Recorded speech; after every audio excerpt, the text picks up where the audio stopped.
डाव्या आणि उजव्या बाजूला उभे असलेल्या सर्व मंडळींना तरुण मित्रांना विनंती आहे की आपण समापन व्हावं ही विनंती. आपल्यामुळे इतरांना सभेचा आस्वाद घेता येणार नाही आणि म्हणून आपण समापन व्हावं आणि बसून घ्यावं ही विनंती. इथला बंद कर, इथला बंद कर. आपण बोलतो आवाज येतोय. हा ना,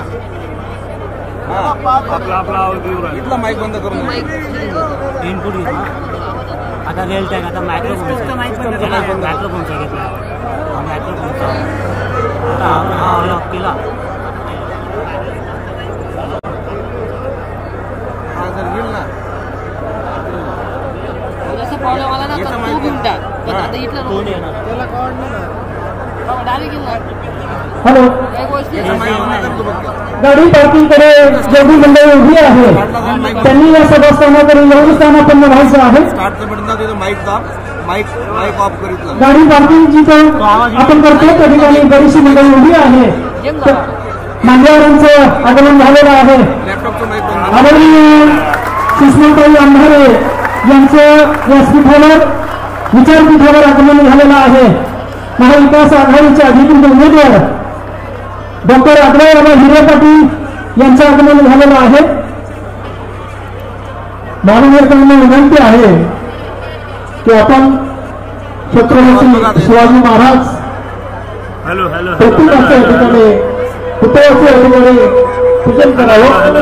विश्वाच्या महावेरो भौत गणांशी आधारो अखंड श्रीमंत योगी ऐश्वंत कीर्तिवंत सामर्थ्यवंत पूर्वंत पुण्यवंत जयवंत जाणता राजा हिंदवी स्वराज्याचे संस्थापक छत्रपती शिवाजी महाराज यांना स्वाभिमान सभेप्रसंग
आज या कार्यक्रमाच्या निमित्तानं या ठिकाणी उपस्थित असलेल्या शिवसेनेचे उपनेते सन्मान्य अरुणाताई सोनटकर, आपले सगळ्यांचे ज्येष्ठ नेते देवराजजी गरुड, सन्मान्य गगाबापू आणि मंचावर उपस्थित सगळे मान्यवर, आज तुमच्यासमोर शिवसेना उद्धव बाळासाहेब ठाकरे पक्ष, भारतीय राष्ट्रीय काँग्रेस, राष्ट्रवादी काँग्रेस पार्टी, शरदचंद्र पवार आणि सगळ्या मित्र पक्षांच्या महाविकास आघाडीचा अधिकृत उमेदवार म्हणून मी उभा आहे. माझा अनुक्रमांक 1 आहे. माझी निशाणी मशाल आहे. आपण सगळ्यांनी मशाल या चिन्ह समोरील बटन दाबून मला प्रचंड मताने विजयी करावं ही आपल्याला सगळ्यांना विनंती करतो. आपले पक्षप्रमुख सन्माननीय उद्धवसाहेब ठाकरे हे 15 तारखेला आपली भेट घेण्यासाठी मालेगाव येथे येत आहेत. तरी आपण सगळ्यांनी आवर्जून त्यांच्या मार्गदर्शन ऐकण्यासाठी उपस्थित राहावं ही शिवसेनेचा उपनेता म्हणून आपल्याला सगळ्यांना निमंत्रित करतो आणि आपली सगळ्यांची रजा घेतो. जय हिंद, जय महाराष्ट्र. यानंतर आपल्या नेत्या सन्माननीय सुषमाताई अंधारे आपल्याला मार्गदर्शन करतील.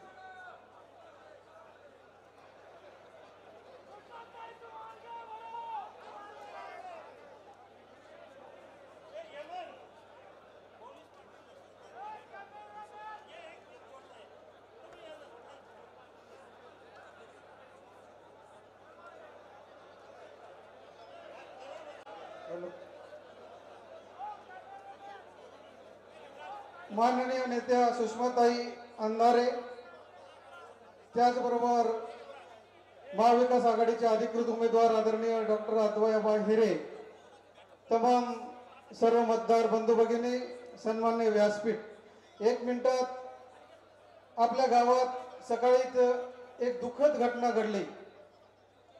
दाभाडी गावाचे सन्मान्य पोलीस पाटील, ज्यांचा प्रत्येक कुटुंबाशी, प्रत्येक समाजाशी, प्रत्येकाशी अत्यंत जवळचा संबंध असायचा, त्यांचं दुःखद निधन झालं।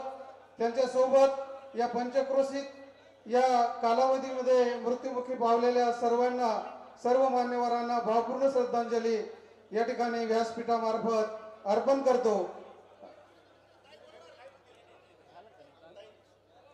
भावपूर्ण श्रद्धांजली पोलीस पाटील कारभारी सुखदेव निकम यांना अर्पण करतो। ताईंना विनंती करतो, सुषमाताई, आपलं तडफदार भाषण या ठिकाणी दाभाडी नगरीमध्ये, दाभाडीच्या पावनभूमीमध्ये आपलं तडफदार भाषण होऊ द्यावं। ताई साहेब, आपल्याला नम्र निवेदन करतो।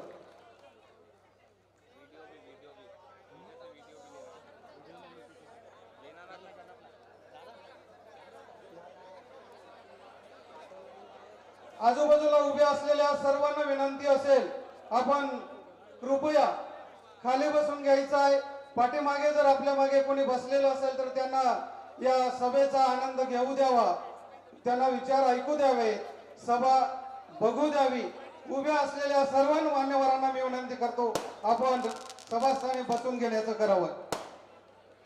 कृपया माझ्या समोर हिरे परिवारावर प्रेम करणाऱ्या कार्यकर्त्यांना नम्र विनंती आहे, आपल्या मागे खूप लोक उभे आहेत, कृपया आपण बसून घ्या।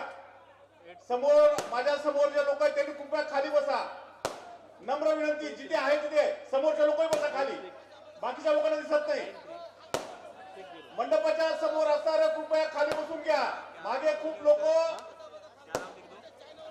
कृपया सर्वांनी आपण खाली बसा, नम्र विनंती।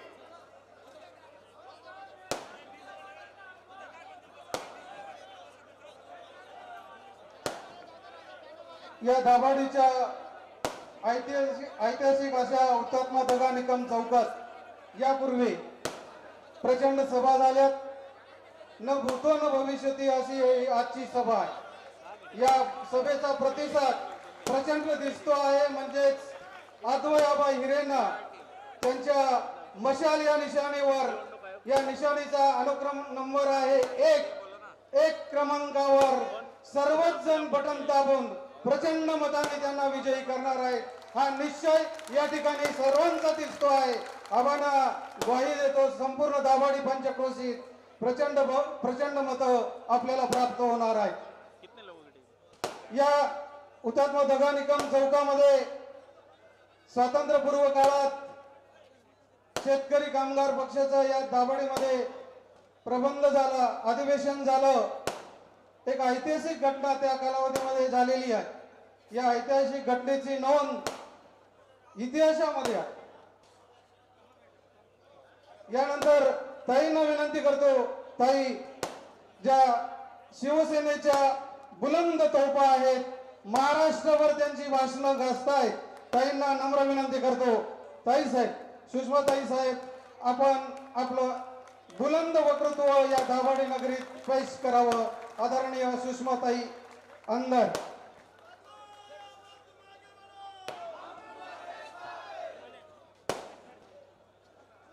मी बोलण्याच्या आधी आपल्या सगळ्यांच्या सोबत एक व्हिडिओ शेअर करायची इच्छा आहे। झाला असेल तर लावून दादा, झालं 5 मिनिट।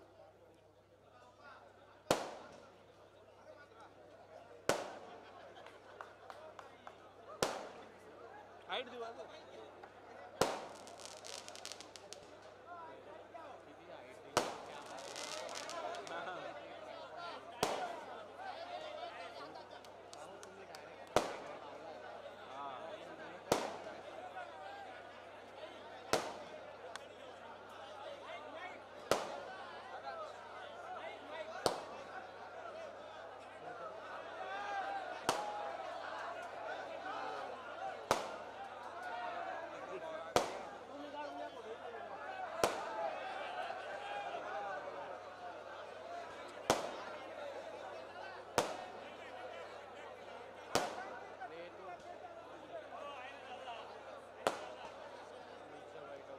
सन्मान आणि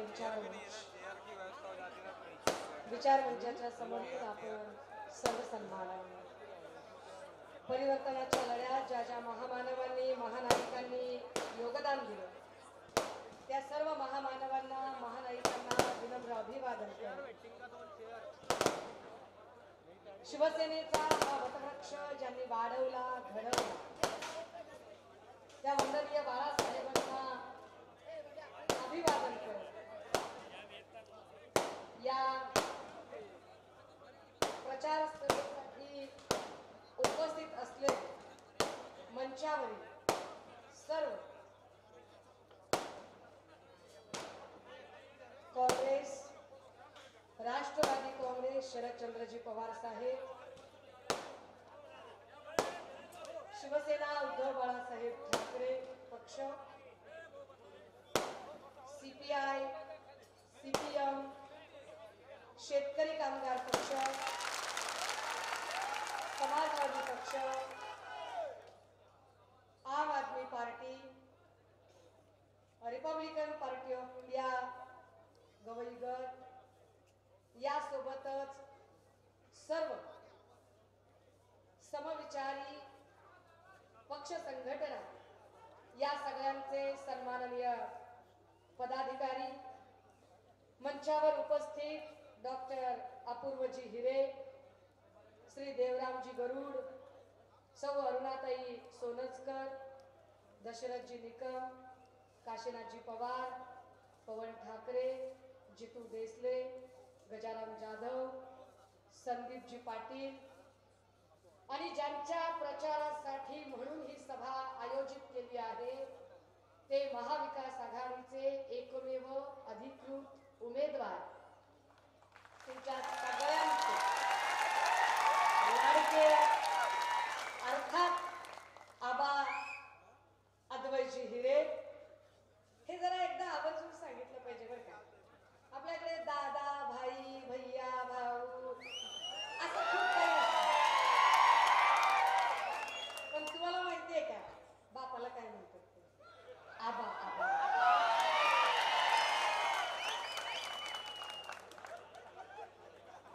मला येताना माझ्या टीम मधला एक जण म्हणत होता ताई ते आपण 9 महिने जेलमध्ये होते की नाही. म्हणलं हो की. हीच तर खासियत आहे शिवसेनेच्या सगळ्या वाघांची. खासियत आहे हे.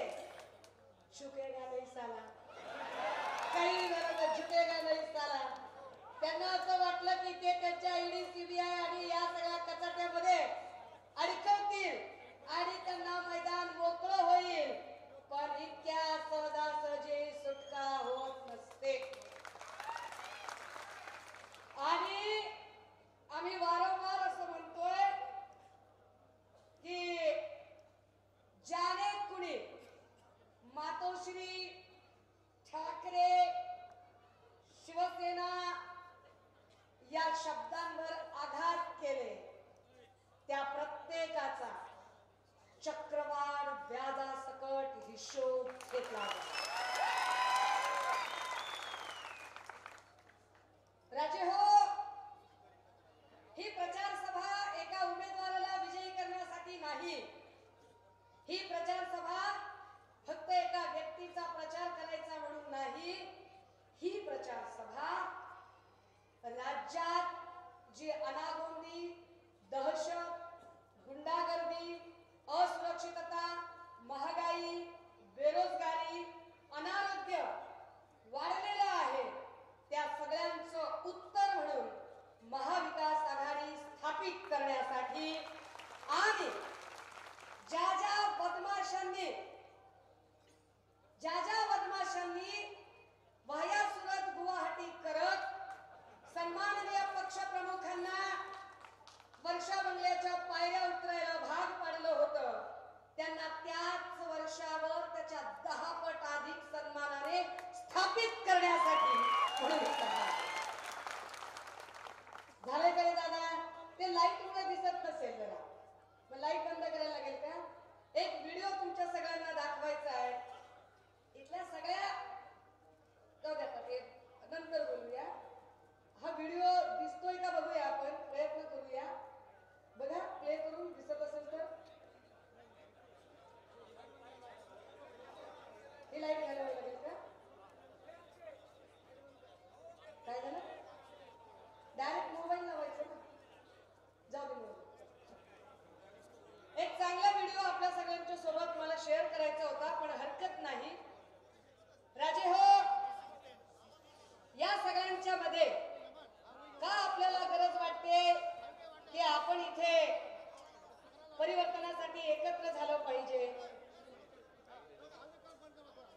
ना प्रेम को बैटरी वो है प्रेम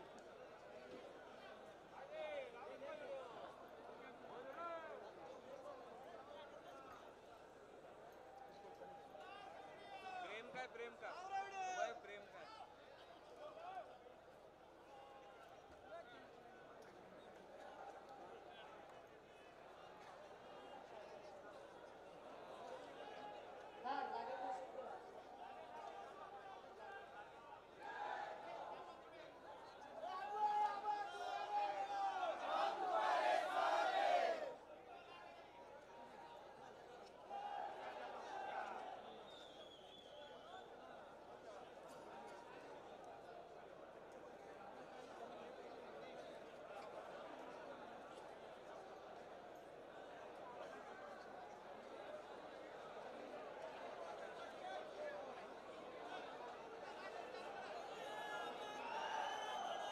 चला उघडत नसेल तर राहू दे.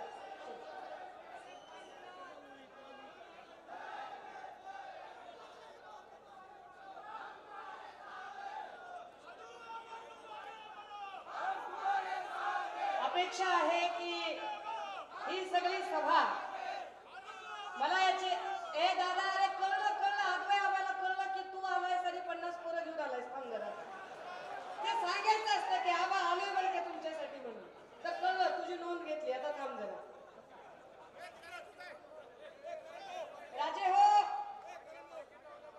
ही निवडणूक ज्या काळात आणि ज्या पद्धतीने होत आहे ही निवडणूक ज्या वातावरणामध्ये पार पडत आहे एकीकडे प्रचंड पैसा ओतणारी माणसं होत नसेल तर सोडून दे चल आता दे सोडून विषय लाईट लाव चल सोडून दे विषय सोडून दे होत नाही ते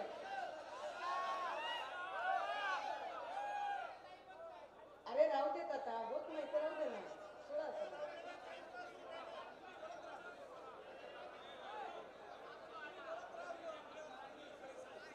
चला लाईट लावा संपला विषय चला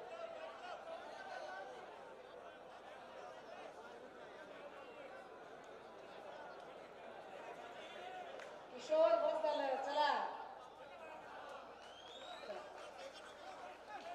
आपण एक प्रयत्न करत होतो की तुम्हाला काहीतरी एक महत्वाची गोष्ट आम्हाला दाखवायची होती आणि त्यासाठी आमचा हा प्रयत्न चालू होता परंतु काही टेक्निकल सपोर्ट त्या फाईलला मिळत नसल्यामुळे ती फाईल उघडली नाही असो आपण एक मुद्दा असा सांगत होतो की निवडणुकांचं बिगुल वाजलेलं आहे निवडणुकांचं बिगुल वाजलं साधारणतः 10 दिवस उलटून गेले पुढचे 7 दिवस आपल्या सगळ्यांच्यासाठी क्रुशल आहेत इथे बऱ्यापैकी गर्दी जमलेली आहे मला विश्वास आहे की पोलीस यंत्रणा निपक्षपातीपणे वागेल आणि या सगळ्या सभेच्यासाठी म्हणून ते आम्हाला आवश्यक ती सुरक्षितता आणि आवश्यक ते शांततामय वातावरण प्रदान करते राजे हो आपल्या सगळ्यांना एकदा शांतपणे सांगितलं पाहिजे भाजपने मागच्या काही दिवसामध्ये एक शब्द वारंवार बोलून गुळगुळीत केला फेक नरेटिव्ह आता हे फेक नरेटिव्ह शब्द करणारी भाजपा मुळात त्यांनी एक नरेटिव्ह सेट करण्याचा प्रयत्न केला आणि ते नरेटिव्ह असं होतं ते असं म्हणाले की उद्धव साहेबांनी 2.5 वर्षामध्ये काय केलं आपल्या सगळ्यांना ते 2.5 वर्षात काय केलं हे आम्हाला सांगायचंय साधारणतः 2 वर्ष संपूर्ण देश यांचं एकदा काय ते एकदा मिटवा बाजूच्या मिटवा चष्मेवाला दादा कळलं हो मला कळलं मी तुम्ही आहात त्याची नोंद घेतली आणि तसं मी बघायची नाही मी ऐकायची चीज आहे काय म्हणजे किती डिस्टर्ब करा त्याला काही लिमिट आहे का आपली माणसं तुम्ही गळ्यात मशाला तुम्ही असं करा राजे हो 2 वर्ष कोरोनाचा हाहाकार चालू होता माणूस माणसाला ओळखत नव्हता बाप बापाला ओळखत नव्हता इतका कोरोनाचा हाहाकार चालू असताना कुणीही बाहेर येऊ नये अशा पद्धतीच्या वारंवार सूचना सांगितल्या जात होत्या त्या सूचना अजूनही आपल्याला पाठ झाल्या अमिताभ बच्चन डायलर टोन लावल्याबरोबर आपल्या कानात घुमायचा आणि सांगितलं जात होतं की हाथ धोते रहिए, कम से कम 10 सेकंड तक हाथ धोते रहिए, मास्क पहनिए, दूरी बनाए रखिए, जरूरत नहीं है तो घर के बाहर मत निकलिए, घर में ही रहिए. जनता कर्फ्यू लोकांनी स्वतःहून स्वीकारला आणि लोकांनी तो पाळला. असं का केलं? कारण ही कोरोनाची गरज होती. माणसांना भेटायचं नाही, गर्दी करायची नाही, संपर्कात यायचं नाही, ही गरज होती. आणि त्या काळामध्ये शाळा सुद्धा ऑनलाईन भरल्या, बिझनेसच्या मीटिंग ऑनलाईन झाल्या, लोक एकमेकांना ऑनलाईन वर भेटायची, बोलायची, चर्चा करायची, गप्पा करायची. नातेवाईकांना बोलण्यासाठी आपण व्हॉट्सअप व्हिडिओ कॉल वापरायचो. असं होतं ना सगळं. या सगळ्या काळात सुद्धा सन्माननीय पक्षप्रमुख आणि त्यावेळेचे तत्कालीन मुख्यमंत्री सन्माननीय उद्धव साहेब आपल्या सगळ्यांना या तंत्रज्ञानाचा आधार घेत भेटायला यायचे, स्क्रीनवर दिसायचे. आणि ते स्क्रीनवर का दिसायचे, ते का येत नव्हते लोकांमध्ये? कारण तो कोरोनाचा काळ होता. पण हा कोरोनाचा काळ होता हे जाणीवपूर्वक बाजूला ठेवत उद्धव साहेब कसे बाहेर येत नव्हते हे सांगायचा प्रयत्न काही बदमाशांनी केला. त्यातला एक बदमाश याही भागात राहतो. 2 वर्ष उद्धव साहेबांनी आमच्या सगळ्यांची काळजी घेतली, घरच्या माणसासारखी काळजी घेतली. ही 2 वर्ष काळजी घेताना एकीकडे जेव्हा गुजरातमध्ये प्रेतं रस्त्यावर जाळली जात होती, उत्तर प्रदेशमध्ये प्रेतं नदीवर तरंगत होत होती, त्यावेळेला महाराष्ट्रात मात्र प्रत्येक जाती धर्माच्या इतमामात आणि संस्कारामध्ये त्या प्रेतांची विल्हेवाट लागत होती. आणि प्रत्येकाची अगदी काळजी सुद्धा घ्यायला आरोग्यमंत्री तत्कालीन डॉक्टर राजेश टोपे आणि मुख्यमंत्री उद्धव साहेब स्वतः जातीने काम करत होते.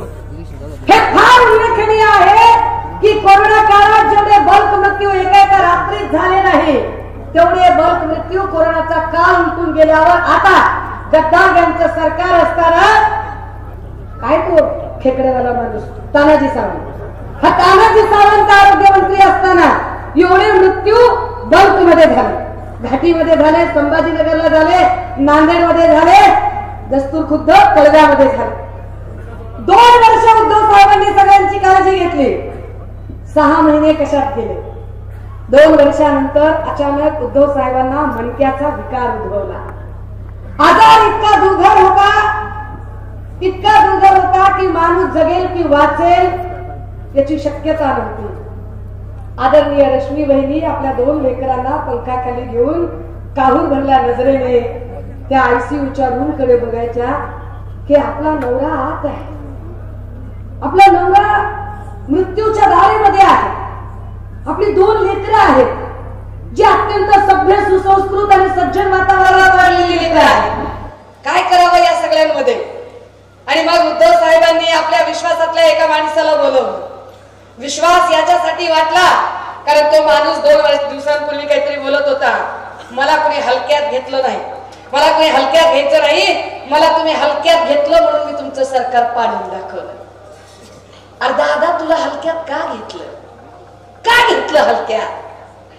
मुख्यमंत्री शिंदे म्हणतात की मला त्यांनी हलक्यात घेतलं म्हणून मी सरकार पाडून दाखवलं. अहो शिंदे साहेब, तुम्हाला हलक्यात का घेतलं? हो घेतलं, तुम्हाला हलक्यातच घेतलं. आणि तुम्हाला हलक्यात घेणं ही चूक झाली. पण हलक्यात का घेतलं? कारण उद्धव साहेब हा देव माणूस आहे, तो साधा भोळा माणूस आहे. आणि त्या देव माणसाची बायको, आपला देव माणूस, आपला नवरा, आपलं कुंकू, आपलं सौभाग्य, आपल्या 2 लेकरांचा बाप मृत्यूच्या दारेत असताना या राज्याचं, या सत्तापाटाचं, या सिंहासनाचं, या मुख्यमंत्री पदाचं काय अवडून बसणार त्या माऊलीला? आपलं कुंकू जिथं मृत्यूच्या दारेत आहे. काय करावं? म्हणजे विश्वासानं कुणाला तरी बोलवा.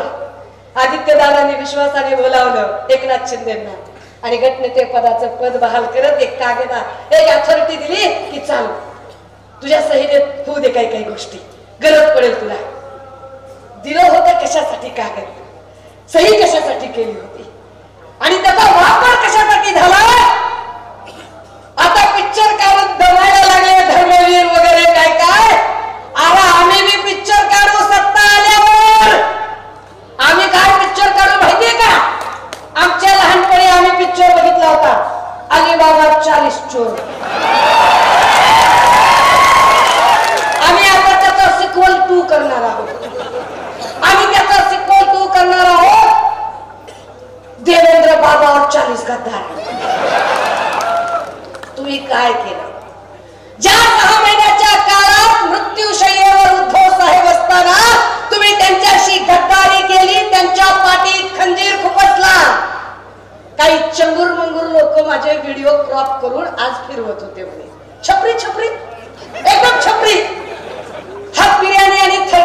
360 वाले सगळे. ती बी हटवटती बरं का, चांगली ब्रँडेड बी नाही, कारण त्याला बी माहिती आहे अवकातीनुसार ठेवावं लागतंय. मग असे सगळे 30-60 चंगूर बंगूर वाले व्हिडिओ फिरवायला लागले, आमचा राम आमचा राम. अबे तुम्हाला राम कळला का बे? राम एक वचनी होते, एक पत्नी होते, एक बाणी होते. रामाने एका वचनासाठी अख्खा 14 वर्षांचा वनवास भोगला होता. अरे तुम्ही सत्ता असताना आणि पद मिळाली होती तेव्हा तुम्ही उद्धव साहेबांना वचन देत होतात आणि बोलत होतात की आम्ही तुमच्या सोबत राहू. एकतर म्हणायचा त्यांनी सांगितलं तर 7 मजल्यावर उडी मारतो, तो सगळ्यात आधी पळून गेला. एक म्हणायचा त्यांनी सांगितलं तर मरून जातो. आणि या गद्दारांचा जो नेता आहे ना, जो नंतर मुख्यमंत्री झाला, तो काय म्हणायचा, उद्धव साहेबांवर असली मंत्रीपद आम्ही ओवाळून टाकतो. म्हणायचे की दिला होता की नाही राजीनामा? सभेमध्ये बोलता बोलता राजीनामा दिला होता, दाखवायचा होता व्हिडिओ मला आता. आणि त्या सगळ्या लोकांनी ती वचनं गेली कुठे? अरे प्रभू श्रीराम एक वचनी होते, तुम्हाला काय वचन पाळायचं कळलं? अरे तुम्ही तर साध्या 50-50 खोक्यावारी पळून गेला सुरत गुवाहाटी. तुम्हाला काय हिंदू धर्म कळला? हिंदू धर्म कशाला म्हणतात की समोरच्या डोळ्यातला, समोरच्या चेहऱ्यावरचा आनंद बघून भरून येणारं मन आणि समोरच्या डोळ्यातला टपोरा थेंब बघून गलबलून येणारा ऊर, या दोन्हीतून वाहणारा जीवन प्रवाह म्हणजे हिंदुत्व. कुटुंब संकटात असताना पळून जाणं म्हणजे हिंदुत्व नाही. कुटुंब संकटात असताना ताकदीनं त्या कुटुंबासाठी आपल्या कवयित घेऊन त्याला सुरक्षा देण्यासाठी जीवाचं रान करणं म्हणजे हिंदुत्व. सुषमा अंधारे ताकदीनं 5ची बहीण म्हणून या सगळ्या संकट काळात उभी राहिली. आणि सुषमा अंधारे तुमच्यासारखी पदाची अपेक्षा करत नाही. पदाची अपेक्षा करायची असती तर तुमच्या गद्दार गँगमध्ये सामील झाली असती. सुषमा अंधारे संकटाचा सामना करत गेली 2.5 वर्ष ताकदीनं उद्धव साहेबांसोबत. त्याला हिंदुत्व म्हणतात. मला काय हिंदुत्व कळलं रे? काय बदमाशपणा आहे. जाऊ दे, मला आता त्याच्यावर जायचं नाही. पण या सगळ्या लोकांनी गद्दारी केली आणि गद्दारी करून आता 2.5 वर्षामध्ये या महाराष्ट्राचं सगळं वाटोळं करायला निघाले. या महाराष्ट्राला जे एक परंपरा होती सुसंस्कृत नेतृत्वाची, सुसंस्कृत राजकारणाची, ते सगळं सुसंस्कृत राजकारण धुळीस मिळवण्याचा प्रयत्न सुरू झाला. दादा हो, अरे इथल्या लेकी बाळी, इथे छत्रपती शिवरायांचा वारसा आहे. ज्या छत्रपती शिवरायांनी प्रसंगी एखाद्या माय माऊलीचा कुणी अवमान केला तर त्याचा चौरंगा केला, त्याचे हात पाय कलम करण्याच्या शिक्षा केल्या. त्या छत्रपती शिवरायांच्या महाराष्ट्रामध्ये इथे बाजूला संगमनेरला त्या जयश्रीताई थोरातांच्याबद्दल सुजय विखे काय गलिच्छ भाषा वापरतो. संसदरत्न खासदार सुप्रियाताईंच्याबद्दल अब्दुल सत्तार काय वाईट भाषेत बोलतो. यांच्यातला एक बदमाश वाचारवीर त्या संभाजीनगर मधला काय उर्मट पद्धतीने बोलतो. यांना काय हिंदुत्व कळलं? यांना काय महिलांचा सन्मान कळला? ही निवडणूक यासाठी गरजेची आहे की इथल्या माय माऊल्यांना सुरक्षा मिळाली पाहिजे. गेल्या 2.5 वर्षामध्ये 70 वर्षाची आजी पण सुरक्षित नाही आणि 3 वर्षाचं बाळ पण सुरक्षित नाही.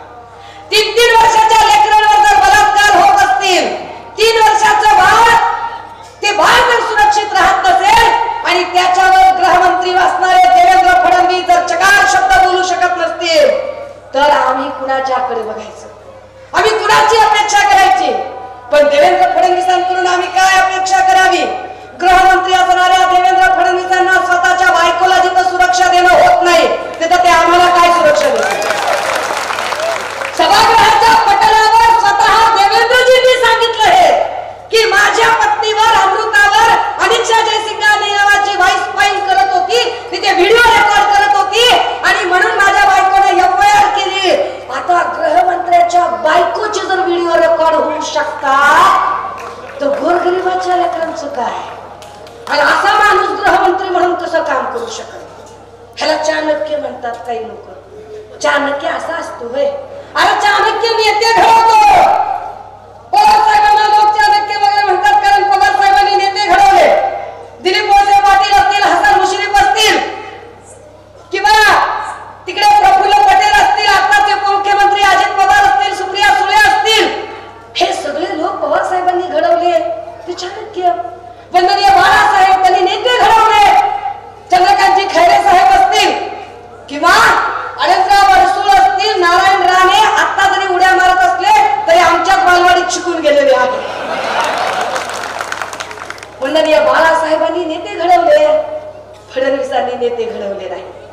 फडणवीसांनी नेते चोरले, ब्लॅकमेलिंग करून करून चोरले, एकेकाला ब्लॅकमेल केलं, ज्यांच्या फायली होत्या ते ब्लॅकमेल झाले. आपल्या आजोबाला पण त्यांनी ब्लॅकमेल करायचा प्रयत्न केला, पण कर नाही त्याला डर कसले. आम्ही घाबरलो, आम्ही झुकलो नाही, आम्ही वाकलो नाही, आम्ही थकलो नाही, आम्ही रुकलो नाही. आम्ही आमचा लढा, आम्ही आमची सत्याची मशाल धगधगत ठेवू, आम्ही तेवढ ठेवू. राजे हो, का ही निवडणूक महत्वाची आहे आणि का महाविकास आघाडीचं सरकार आणायचंय? एक गलिच्छ प्रथा, जी प्रथा याच्या आधी कुठल्याही सरकारमध्ये नव्हती, ती गलिच्छ प्रथा एकनाथ शिंदेंनी केली. काय प्रथा सुरू केली? सत्ताधाऱ्याच्या आमदारांनी आपापल्या मर्जीतले पीआय आपल्या एरियातल्या पोलीस स्टेशनला आणून बसवले आणि त्या पीआयने एकच काम करायचं, सत्ताधाऱ्याचा माणूस असे आणि त्याने कितीही वाह्यातपणा केला, बेकायदेशीर वागला, तरी त्याच्या अगेन्स्ट कुठलीच एफआयआर घ्यायची नाही. एफआयआर घ्यायची असेल तर आमदाराला विचारायचं, आमदार म्हटला तरच एफआयआर होईल, नाही तर एफआयआर होणार नाही. आणि विरोधकांनी प्रश्न विचारले की त्यांच्यावर मात्र लगेच खोटे नाटे गुन्हे दाखल करायचे. पण पीआय साहेब, अहो तुम्ही तरी इमान राखा ना. अहो आता फक्त 15-20 दिवसाचाच प्रश्न आहे. डिसेंबर मध्ये तुम्ही आहात तर आम्ही काय विषय नाही, तुमची ना आमची जोड आहे. आणि असं होऊ नये बरं का की इकडं ह्या भागाला ह्या मालेगाव भाईला एखादं मंत्रीपद मिळालं तर अवघडच आहे की सगळं. राजे हो, ज्या पद्धतीने कायदा सुव्यवस्थेचे 3, 13, 9, 18 झाले, 2.5 वर्ष झाला लढते मी. माझी लढाई जात, धर्म, लिंग, भाषा, गरिबी, श्रीमंती याच्या पलीकडे जाऊन माझी लढाई इथल्या तरुणांच्या साठीची आहे. माझी लढाई माझा तरुण, माझा भाऊ, माझ्या घरातला कुठलाही सदस्य हा कुठल्याही व्यसनांच्या आहारी जाऊ नये आणि त्याचं आयुष्य उद्ध्वस्त होऊ नये यासाठी मी का लढाई लढते? कारण मी एक आई आहे, मी एक बहीण आहे, मी एक लेक आहे आणि त्यामुळे माझा बाप, माझा भाऊ, माझा मुलगा हा ड्रग्ज सारख्या अत्यंत वाईट व्यसनाच्या आहारी जाऊ नये म्हणून मी लढते. काय करावं या लोकांनी? आम्ही ड्रग्जचे साठे का पकडले म्हणून प्रश्न विचारला. आम्ही विचारलं की कोण आहे ललित पाटील, ज्याला तुम्ही ससूनमध्ये ऍडमिट केलाय. मी भल्यातल्या भल्या डॉक्टरांना विचारलं की बाबा असा कोणता आजार आहे की ज्या आजारासाठी साधारण 10-11 महिने एखाद्याला हॉस्पिटलमध्ये ऍडमिट केलं जाईल, कुठला आहे? ते म्हणले ताई असा कोणताच आजार नाही. म्हटलं कॅन्सर, केमो वगैरे? तर म्हटले केमोच्या पण पेशंटला सायकल नुसार ठेवतात 15 दिवस वगैरे, एवढं काही सलग काही ठेवत नाही. म्हणलं एखादी गर्भार बाई गरोदर दिवस गेलेली काय? ते म्हणले ताई तसं बी असलं तर 9 महिने ठेवतात, 9 महिन्याच्या पलीकडे ठेवत नाहीत. मग ललित पाटीलला असा कोणता आजार झाला होता म्हणून त्याला तब्बल 1.5 वर्षापेक्षा जास्त काळ ससून मध्ये ठेवला? कुणाच्या आशीर्वादाने ठेवला? ससून मधलं रॅकेट कोण चालवत होतं? ललित पाटीलला पळून जायला मदत कोण केली? आता हे प्रश्न आम्ही विचारले. आम्ही विचारले नाही, आपण नुसते प्रश्न विचारले दादा, पर चोर की दाढी में तिनका. आपण नुसते प्रश्नच विचारले होते, गडबडूनच गेले ना, गडबडून गेले. मग काही चंगूर मंगूर लोकांना पुढे केलं. त्या चंगूर मंगूर मधला एक छपरी होता, 30 आणि हाफ बिर्याणी होता. आता तो जो 30 आणि हाफ बिर्याणी वाला होता, माझ्या आधी लक्षात आलं. मी दसऱ्या मेळाव्यात बोलवा म्हटलं, त्याला असं वाटलं आता आपण लईच मोठे नेते झालो. आपण म्हणजे काय, सुषमा अंधारेने नाव घेतलं म्हणजे काय, मला लक्षातच आलं नाही. मला नंतर खूप लोकांनी सांगितलं, ताई म्हणलं लय छपरी माणूस आहे म्हणलं तुम्ही. चांगले म्हणून सोडा. त्याने अब्रू नुकसानीची नोटीस पाठवली. बघा हा माया हो, माझ्या भावंडांना व्यसनापासून लांब ठेवायचंय ही लढाई मी सुरू करते आणि तो प्रश्न विचारला म्हणून माझ्यावर अब्रू नुकसानीची नोटीस पाठवतात. मी 2.5 वर्षापासून म्हणते देवेंद्रजींना, अहो राज्यात एवढे ड्रग्जचे, एमडी ड्रग्जचे साठे कसे काय सापडतात? तुमच्या नाकाखाली हे सगळे साठे चालतात, कसं काय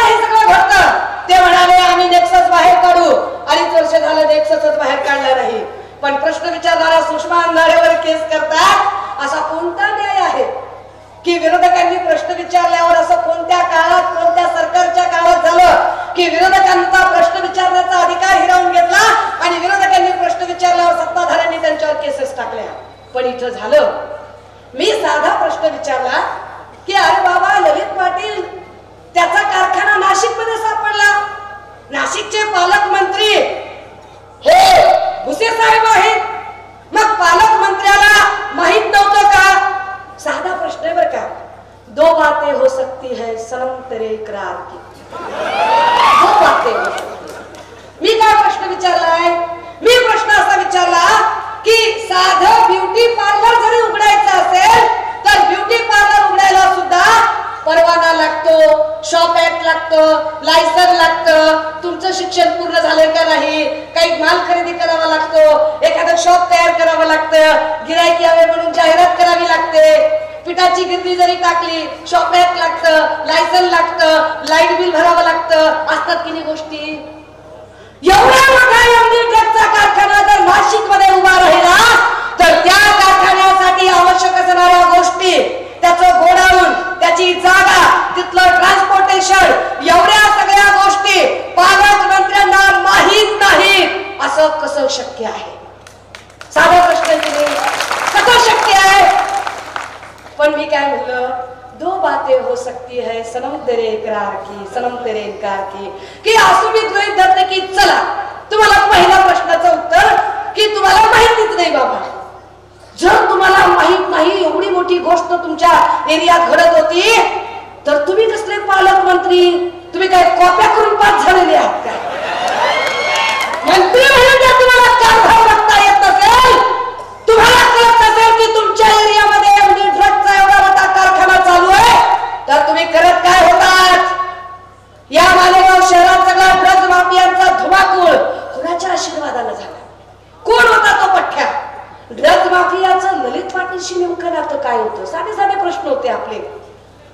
मग काही जण म्हणले आम्ही विकास पुरुष आहोत, आम्ही फक्त विकास आणि विकास करत असतो. अच्छा, तुम्ही विकास करता का? मग तुम्ही इथंच हे काय सोयगाव दाभाडी शिवरोड जवळचं मोकळं भूखंड, तिथं सगळं ड्रग्ज कुत्ता गोली खाऊन बेशुद्ध अवस्थेत लई पोरं पडलेली असतात. हा, एकदम असा व्यसनाधीन सगळा एरिया, त्याच्याकडे तुमचं का लक्ष जात नाही का? ती पोरं सगळी वायात चालली, ती सगळी पिढी उद्ध्वस्त व्हायला लागली.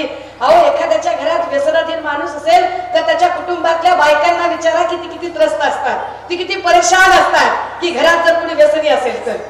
का त्याच्यावरती काहीच बरं बोललं गेलं नाही? मालेगावातली पोरं गावठी कट्टे वापरायला लागले. गावठी कट्टे. अरे ज्या पोरांच्या हातामध्ये स्पर्धा परीक्षेचं पुस्तक दिसायला हवं, ज्या परीक्षेच्या ज्या वयाच्या पोरांच्या हातामध्ये रोजगार दिसायला हवा, ती पोरं हातात गावठी कट्टे घेतात. हे कुणामुळे? हे वातावरण आलं तरी कुठून? भर रस्त्यात लेकीवाळी सुरक्षित नाही, भर रस्त्यात गुंडागर्दी वाढत जाते, याच्यावर काहीच बोललं जात नाही. बरं, त्याच्यावर आहे सुसंस्कृतपणा काय असतो आणि शूडपणा काय असतो? काय जगात लेकरच जन्मली नाही कुणाची? जगात कुणाचा जन्मच झाला नाही, जगात कुणाचा वाढदिवसच झाला नाही. अरे एवढे पंतप्रधान ज्याच्या 10 पिढ्या राजकारणात होत्या, ती राहुल गांधी पे आपला केक असा साधा कापतोय रे, साधा. ही तलवारीने केक कापणारी माणसं कुठे आली बाबा? एकदम तलवारीने. आणि वर्ण शांतपणे सांगायला लागली. आणि यांनी सज्जनपणाचा आर आणायचा आणि यांनी सांगायचं चांगले डांबरी रस्ते, चांगले ते डांबरी रस्ते उखडायचे आणि पुन्हा त्याच्यावर सिमेंट कॉन्क्रीटचा रोड करायचा म्हणून सांगायचे. का? सिमेंटची फॅक्टरी यांची, एजन्सी यांची, कंत्राटर यांच्याच माणसाला, वाळू यांची, किटकोर यांचं, कोकरे यांचा, डंपर यांचा, ट्रॅक्टर यांचं, खोरं यांचं, फावडर यांचा, दलाली यांचीच. अरे खावं पण किती खावं? त्याला मी काय लिमिट? अरे माणसानं खंडीवर खावं पण जरा मांडी आणून खावं. किती किती अति कराल म्हणजे किती कराल? राजे हो, अति तिथं माती असते. आणि म्हणून 20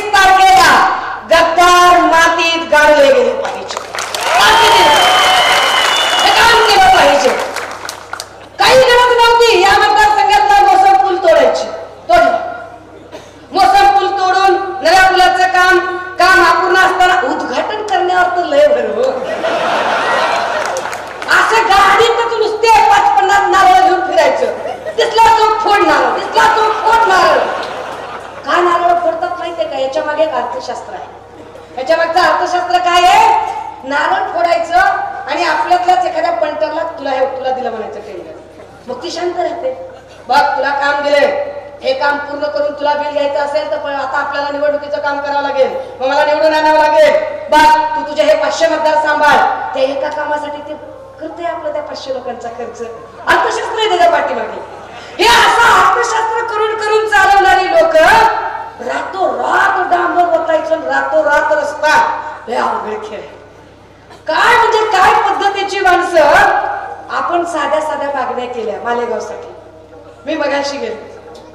छत्रपती शिवराय म्हणजे आमचा आराध्य दैवत. छत्रपती शिवराय आमच्या धमन्या धमन्यातून, आमच्या श्वासाश्वासातून, आमच्या रक्ताच्या थेंबात थेंबातून वाहणारा ऊर्जस्वल इतिहास हा शिवराय यांनी लिहिलेला इतिहास आहे. या मराठ्याच्या पठारावर अजूनही महाराजांच्या घोड्यांच्या तापांचा आवाज येतो. ती विनष्टी महाराजांनी आमच्यामध्ये ओतलेली आहे. मगाशीही मी त्या पुतळ्याकडे गेले. महाराजांचा कर्तृत्व किती आणि महाराजांचा पुतळा काय पद्धतीचा. मला वाईट वाटलं की पुतळ्यावरती धूळ आहे. म्हटलं अरे आपण तरी स्वच्छ करावा, बाकीचं कोणाला काही वाटो की न वाटो, आपण आपल्या परीने तरी पुतळा स्वच्छ करावा. काय परिस्थिती. छत्रपती शिवाजी महाराजांचा भव्य पुतळा आणि परिसर सुशोभीकरण करण्याची मागणी केली. त्याच्या पुरा करोडोचा भ्रष्टाचार करायचा. ती महसूल चौपाटी, ती गिरनार चौपाटी, त्याच्या निर्मितीसाठी किती खर्च दाखवला? 25 ते 30 कोटीचा खर्च दाखवला. आणि सुशोभीकरण काय केलं?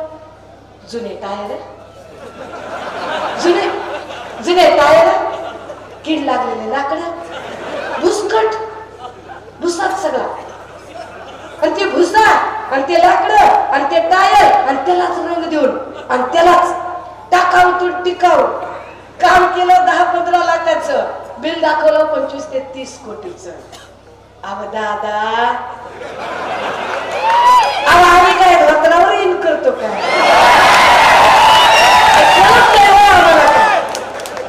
काय पद्धतीचं राजकारण करता तुम्ही?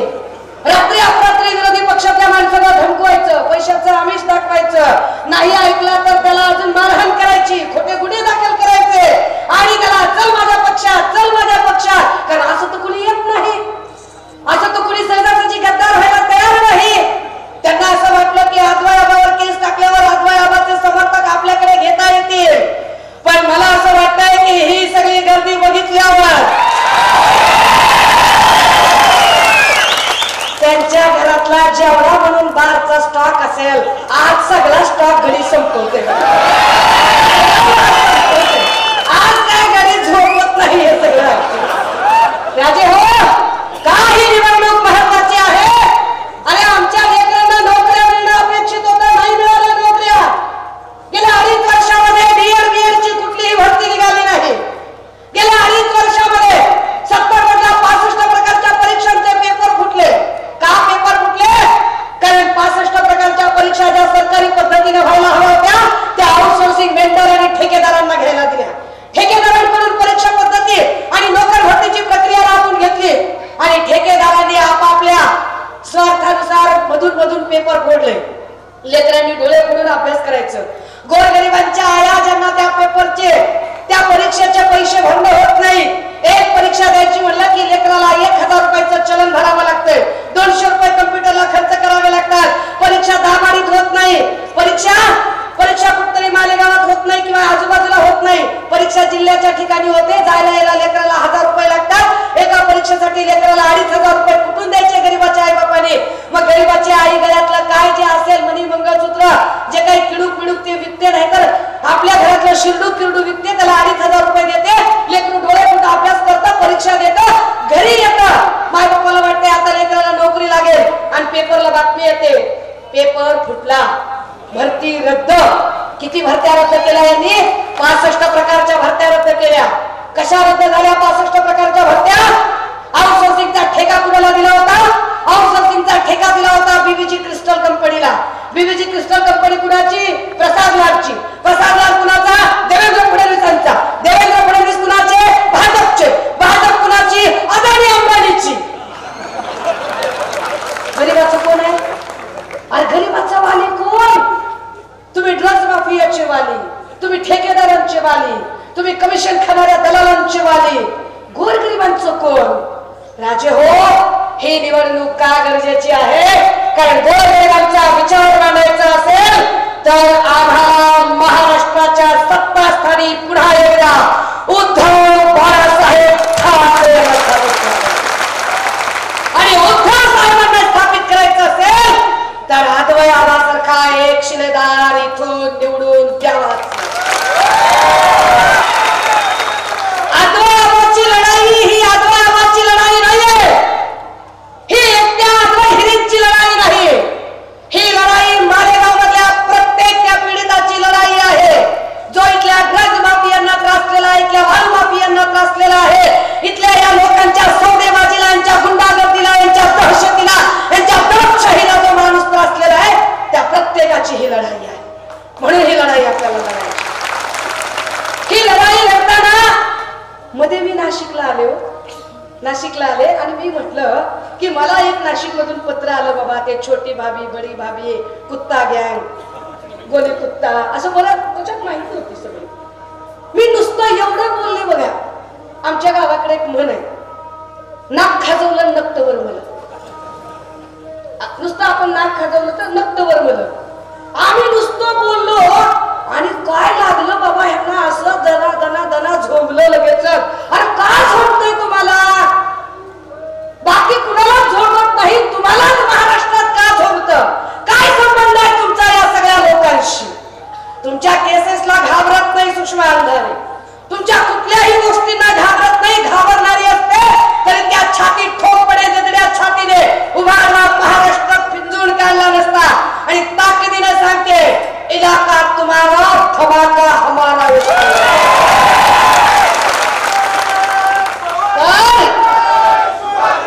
नवंबर के बाद इस मालेगांव में इलाका भी हमारा और धमाका भी हमारा. का ही निवडणूक महत्वाची आहे? काय या निवडणुकीसाठी आम्हाला सामोरं जायचंय? माया हो, अय राजे हो, तुम्ही विचार करा. आता त्यांनी एक नाटक सुरू केलं. पहिले त्यांना असं वाटलं की आपण 2-3 महिने 1500 रुपये वाटले तर काहीतरी फरक पडेल, पण त्यांच्या आता लक्षात आलं की 1500चा फरकच पडत नाहीये. मी 15-16 जिल्हे जेव्हा फिरले, मायबापाच्या इमानदारीने तुम्हाला सांगते, 15-16 जिल्ह्यांमधलं जे वातावरण आहे ते वातावरण कम्प्लिटली महाविकास आघाडीच्या बाजूने आहे. आणि अजूनही शिंदे फडणवीसांना तो निवडणुकीचा सूर सापडलेला नाहीये. आणि मग त्यांच्या लक्षात आलं की आपण एवढं लाडकं म्हणलं तरी आपण काही जनतेचे लाडके होतच नाही. जनतेचे लाडके तर अजूनही उद्धव साहेब दिसत आहेत. सगळ्या सर्वांमध्ये जनतेचे लाडके कोण, सगळ्यात लोकप्रिय कोण, तर ते उद्धव साहेब दिसत आहेत. मग काय करायचं? मग त्यांनी आता एक नवं नरेटिव्ह सेट करायचा प्रयत्न केला. कटेंगे बटेंगे, जुनी स्टाईल हिंदू मुस्लिम करायची, जुनी स्टाईल मराठा ओबीसी करायची, जुनी style divide and rule policy करायची. फोडा आणि राज्य करा. कारण हे विकासाच्या प्रश्नांवर उत्तर देऊ शकत नाही. महागाईचं काय झालं याच्यावरती हे बोलू शकत नाही. बेरोजगारीचं काय झालं याच्यावर हे बोलू शकत नाही. आणि म्हणून यांनी अशा पद्धतीचे, पण त्याने फरक पडत नाही. लोकांनी त्यांच्या तोंडावर सांगायला सुरुवात केली, ना कटेंगे ना बटेंगे ना हटेंगे, हम डटेंगे, हम लड़ेंगे और हम जीतेंगे और जीत कर रहेंगे. राजे हो, काय ही निवडणूक गरजेची आहे? ज्या लोकांनी माणसात माणूस ठेवला नाही, जातीत जात ठेवली नाही. कधी काळी इथली मराठा साळी माळी कोळी तेली तांबोळी आतार बागवान सुतार लोहार कुंभार, रावशी बेरड बेस्तर बेलदार, माकडवाले अस्वलवाले छत्रकती पारदी घिसाडी कैकाडी आरादी भराडी गोंधळी वासुदेव मसनजोगी फासे पारदी पालपारदी राजपारदी, ही सगळी 12 बलुतेदार 18 अलुतेदार सगळी माणसं गावगाड्यामध्ये गुण्या गोविंदाला राहायची, एकत्र राहायची. त्या गावगाड्यात गुण्या गोविंदाला राहणाऱ्या माणसांमध्ये जातीयतेचं विष पेरलं. ते या शिंदे फडणवीसांनी रंगारंगांचं विष पेरलं. काय म्हणाले फडणवीस? 2-3 दिवसांपूर्वी म्हणाले, ते म्हणतात की राहुल गांधीजींच्या हातात लाल पुस्तक होतं कारण तो अर्बन नक्सलाचा रंग आहे. लाल पुस्तक माहितीये ते लाल पुस्तक कशाचं होतं? हे माझ्याकडे आहे. हे लाल पुस्तक आहे माझ्या हातात. कशाचं पुस्तक आहे? हे पुस्तक आहे या देशामध्ये शिक्षण कसं घ्यावं, घर कसं घ्यावं, जागा कशी घ्यावी, बांधकाम कसं करावं, नोकरी कशी मागावी, प्रमोशन कसं मागावं, अपघाताचा विमा कसा मागावा, शेतीचा सातबारा कसा भरावा, जगावं कसं, मरावं कसं, पुरावं कसं, या प्रत्येक गोष्टीचा कायदा सांगणारं हे पुस्तक म्हणजे भारतीय संविधान. या संविधानाला नक्सली ठरवतात देवेंद्र फडणवीस. या संविधानाला या लाल रंगामुळे, अरे पण रक्ताचा रंग पण लालच असतो ना. आणि ज्या श्री गणेशाचं नाव आपण घेतो आणि सांगतो ओम गम गणपते नमः वक्रतुंड महाकाय सूर्यकोटी समप्रभं निर्विघ्नं कुर्मे देव सर्व कार्येषु सर्वदा, किंवा अथर्व शीर्षामध्ये सांगताना जे आपण म्हणतो त्वमेव प्रत्यक्षं तत्त्वमसि त्वमेव केवलं कर्तासि त्वमेव केवलं हर्तासि त्वमेव केवलं कर्तासि त्वं साक्षात् आत्मासि नित्यं. हे जे म्हटलं असतं ना त्यांना, अबे तुमच्यापेक्षा ना लय कडवा हिंदुत्व माझ्यात भरलेला आहे. तुम्ही काय सांगता, पण आम्हाला तुमच्यासारखं नाटक करायची गरज पडत नाही. बाटगा अधिक कडवा असतो, ओरिजिनलला सांगायची गरज पडत नाही. ओरिजिनल असतात. अरे राजे हो, आमच्याकडे गणपतीतलं चांगलं गाणं आहे. कसा गणपतीचा गोंडा बघा, चौरंगी लालबा वटाग ग, चौरंगी लालबा वटाग. आता गणपतीचा गोंडा चौरंगी लालबा होता म्हटलं काय, तुम्ही त्याला नक्सली म्हणाल? मग तुम्ही गणपतीच्या त्या गाण्याला नक्षलवादाचं गाणं म्हणाल?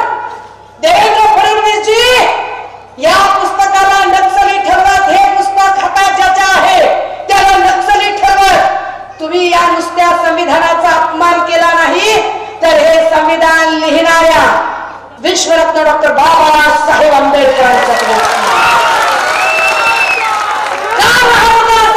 सरकार गरजेचं आहे. कारण या लोकांनी महापुरुषांचा अपमान केला. 10 वर्षापूर्वी इथे नरेंद्र मोदी आले आणि म्हणाले की हिंदू मिलला आम्ही बाबासाहेबांचं स्मारक उभं करू. कुदाळ मारून गेले, 10 वर्षात एक वीट उभी केली नाही. अरबी समुद्रात आम्ही छत्रपती शिवरायांचं स्मारक उभं करू. छत्रपती शिवरायांचं स्मारक गायब आहे. कोकणामध्ये छत्रपती शिवरायांचा पुतळा पडला.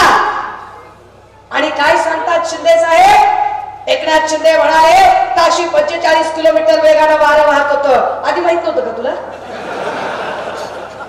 माहित नव्हतं की समुद्र किनारी वाऱ्याचा वेग किती असतो? बरं, ताशी 45 किलोमीटर वेगानं वारं वाहतंय म्हटल्यावर त्या किनाऱ्यावर एवढी मोठी नारळाची झाडं आहेत, झाडं पडायला पाहिजेत ना. अहो झाडं सोडा, झाडावरचं एक नारळ पडलं नाही साधं. पण छत्रपती शिवरायांचा पुतळा कसा काय पडतो? तो नुसता पुतळा पडत नाही तर छत्रपती शिवरायांच्या पुतळ्याचं पडणं म्हणजे तुम्ही आमच्या महाराष्ट्राच्या अस्मिता पायदळी तुडवणं आहे. तुम्ही आमची अस्मिता पायदळी तुडवणं. छत्रपती शिवरायांच्या पायाशी जाऊन एकनाथ शिंदेनी खोटी शपथ घेतली.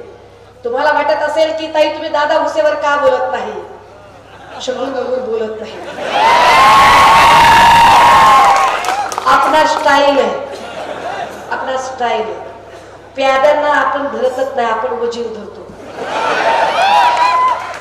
कारण ज्याने गद्दारी करायला या सगळ्यांना भाग पाडलं आणि जे ईडीच्या भीतीनं गेले, मला सांगा माझ्यावर का बरं नाही पडत ईडीची धाड? हायची नाही ना कुछ अपने पास. अपने पास क्या है? आमच्या सारख्या प्रामाणिक लोकांकडे जपायला, खानदानी लोकांकडे जपायला दोनच गोष्टी असतात. एक आमचे इमान आणि दुसरी आमची आबरू. आम्ही आमची आबरू जीवापाड जपतो, आम्ही आमचं इमान जीवापाड जपतो. पण इमान विकून खाल्लेली माणसं, जी माणसं सातत्यानं, म्हणजे दादा भुसेच्या बद्दल एक किस्सा तर आदित्य दादा सांगतात की अक्षरशः बोलताना असं पोटातलं पाणी ढळू दिलं नाही पठ्ठ्याने आणि तिकडे जाऊन लगेच गद्दारी करून घेतात. बरं काय असा झेंडा लावला बरं? तुमच्याचकडे सगळं तुमच्याकडे. म्हणजे ट्यूबलाईटची एजन्सी तुमच्याचकडं, सिमेंटची एजन्सी तुमच्याचकडं. काय इथं समजा काही एखादं कोको कोला घ्यायचं असेल त्याची एजन्सी तुमच्याचकडं, पेप्सीची एजन्सी तुमच्याकडं, फ्रीजची एजन्सी तुमच्याकडं. काय आवाज चुना पुढील गायछापची एजन्सी बी ह्यांच्याचकडं. दुसऱ्याने काही खायचंच नाही, दुसऱ्याने काही जगायचंच नाही. सब माल अंदर कार्यक्रम. छत्रपती शिवरायांचा अपमानाचा जर बदला घ्यायचा असेल तर दादा हो किती नंबरला 2 नंबरच्या धंदे करणाऱ्या लोकांना धडा शिकवायचा असेल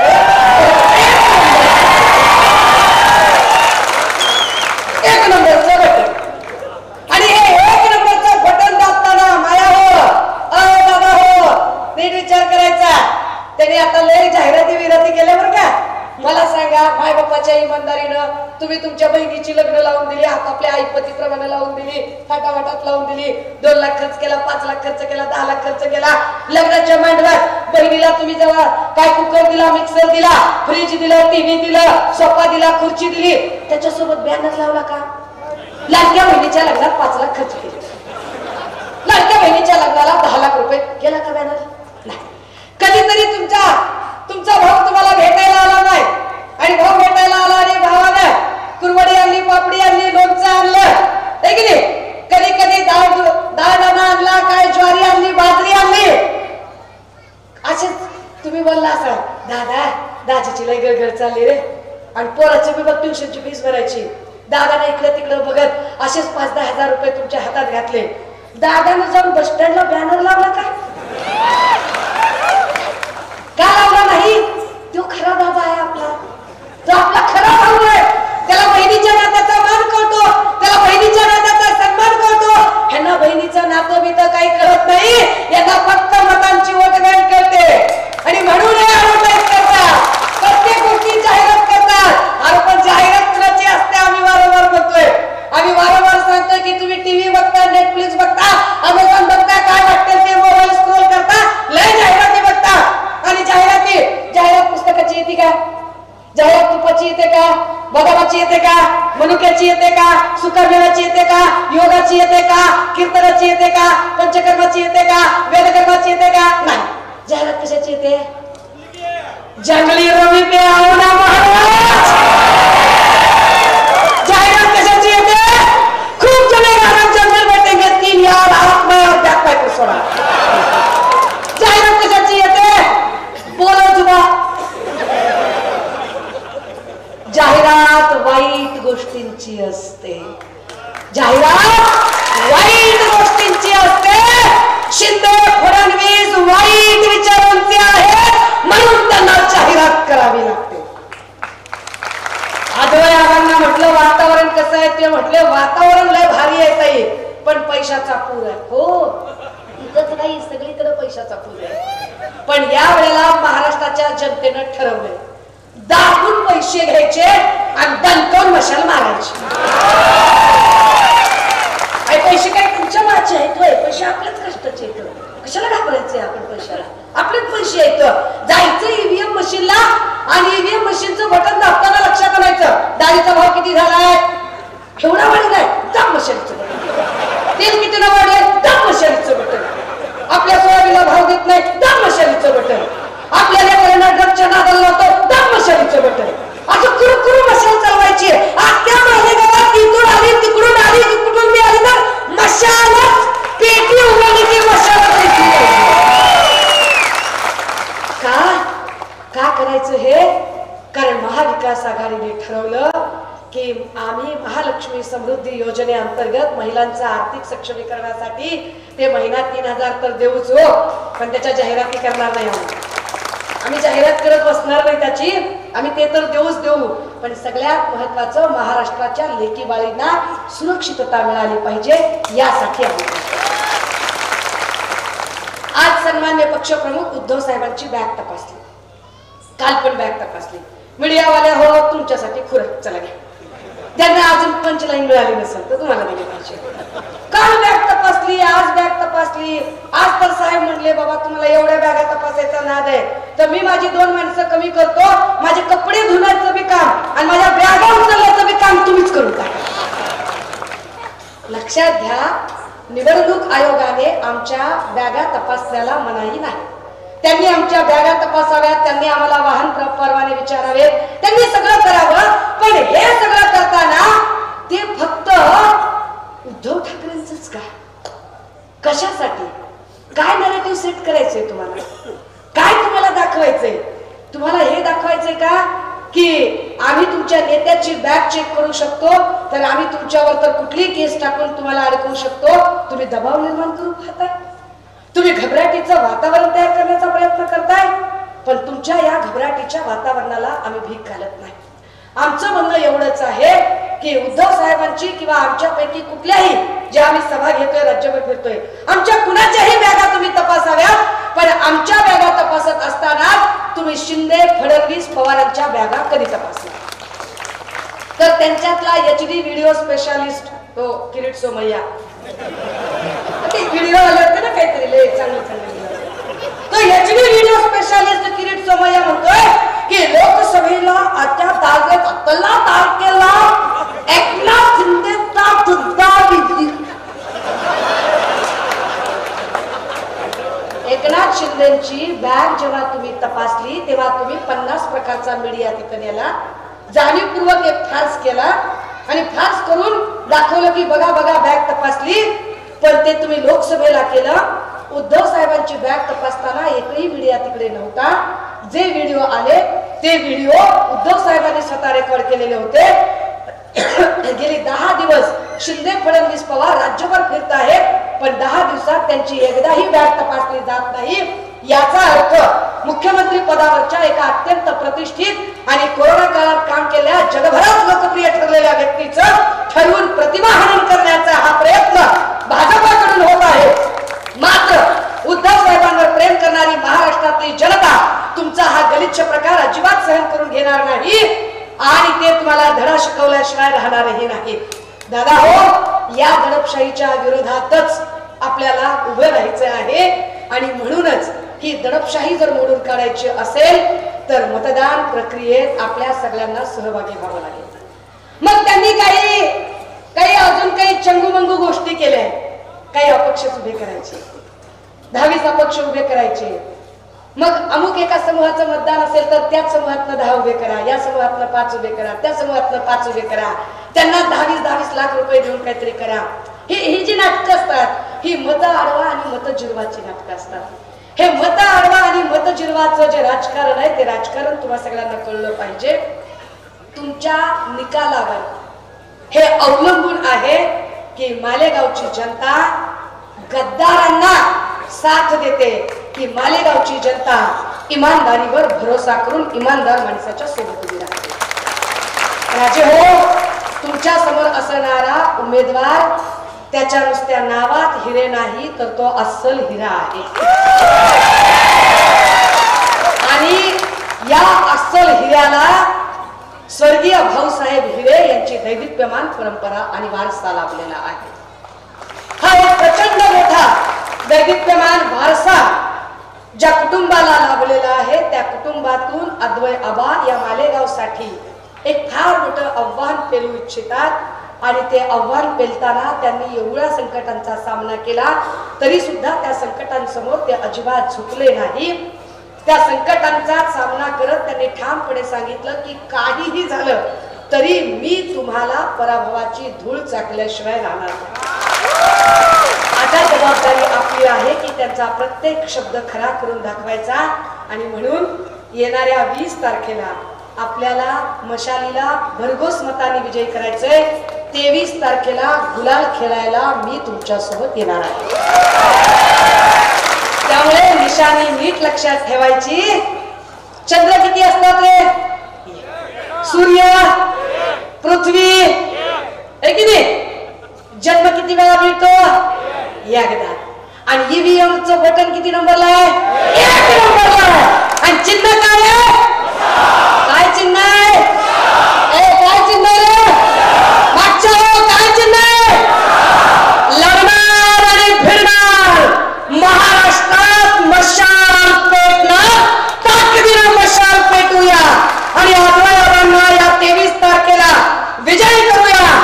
आणि हो, माझ्या बोलण्याने जर कुणाच्या भावना दुखावल्या असतील, वाईट वगैरे वाटलं असेल तर त्याला माझा नाईलाज आहे. हम तो ऐसेच है. काय करायचं ते घ्या करून. कुणाच्याही काय बापी बिपी असल्या काही भांडणीत पडत नाही. आम्ही ठाकरेंचे शिलेदार आहोत. माझ्या प्रत्येक शब्दावर ठाम राहते, थांबते, रजा घेते. जय हिंद, जय महाराष्ट्र.